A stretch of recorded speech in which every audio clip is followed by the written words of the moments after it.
দর্শক, আপনারা দেখতে পাচ্ছেন আমরা এই মুহূর্তে রয়েছি ব্রাহ্মণবাড়িয়া জেলার আখাউড়া উপজেলার রহিমপুর নামক গ্রামে। আপনারা নিশ্চয়ই দেখতে পাচ্ছেন যে ভারতের ত্রিপুরা রাজ্য থেকে আসা বন্যা এবং ভারী বর্ষণের ফলে সৃষ্ট যে বন্যা, সেই বন্যার পানিতে আমাদের আখাউড়া উপজেলার এই রহিমপুর গ্রাম এবং আখাউড়া উপজেলার বিভিন্ন এলাকা কিন্তু তলিয়ে গেছে। আমরা এই মুহূর্তে রয়েছি রহিমপুর গ্রামে। এই গ্রামের পুরো এলাকাটি, পুরো গ্রামটি বলা যায় যে প্লাবিত হয়েছে এবং এইখানকার অবস্থা নিশ্চয়ই আপনারা দেখতে পাচ্ছেন।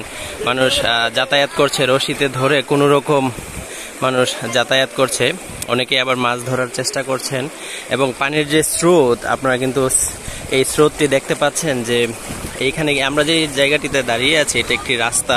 এই রাস্তাটি কিন্তু আসলে আর এইখানে রাস্তাটি নেই, এইখানে রাস্তাটি ভেঙে গিয়েছে। ভেঙে এখানে যে স্রোতের সৃষ্টি হয়েছে নিশ্চয়ই আপনারা দেখতে পাচ্ছেন। আমরা সামনের দিকে যেতে খুবই কষ্ট হচ্ছে।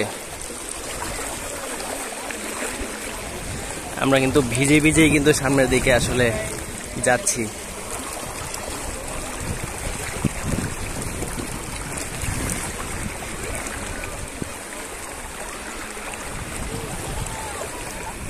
যদি দেখায় আমাদের পায়ের অবস্থা, এই যে এই পর্যন্ত কিন্তু পানি চলে এসেছে।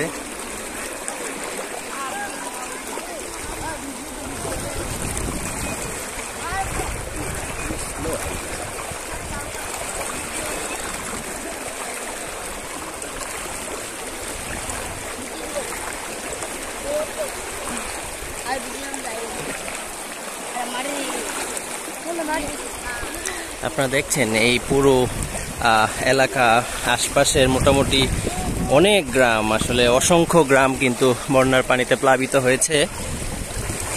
এবং আপনাদের জানি রাখি, গতকাল কিন্তু একজন গর্ভবতী মহিলা এই বন্যার পানিতে আসলে পা পিছলে পড়ে গিয়ে কিন্তু একজন গর্ভবতী মহিলাও মারা গিয়েছেন।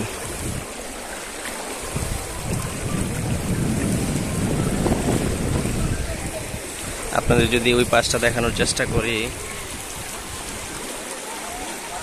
এখানে কিন্তু অনেক মানুষের কিন্তু যাতায়াতে খুবই কষ্ট হচ্ছে। মানুষ এই পার থেকে ওই পারে কোনোভাবে আসলে যেতে পারছে না। অনেকেই আসলে মাছ শিকার করার চেষ্টা করছেন।